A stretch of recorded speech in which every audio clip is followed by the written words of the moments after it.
Reset WhatsApp end-to-end encryption password. This is a step-by-step video so you can follow easily.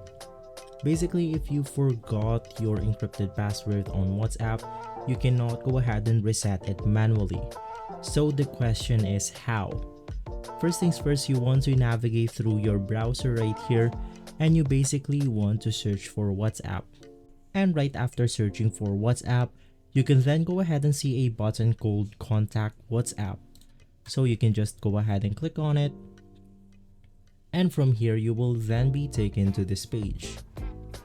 Once inside, you then want to navigate through the WhatsApp Messenger support. So you can just go ahead and click on it. And right after, it will then take us to this page right here where we can go ahead and contact WhatsApp. Since we cannot go ahead and do this all by ourselves, we need the Messenger support for WhatsApp.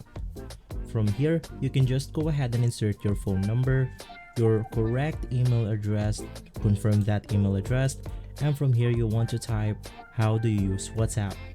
In our case, it's going to be web and desktop. And right below that, you can just go ahead and type something to WhatsApp support that you forgot your encrypted password and you need help to reset it. They will go ahead and ask you some security questions, and right after answering those correctly, you are then good to go. If this video has been helpful for you, please consider by liking and subscribing. I'll see you again next time. Thank you.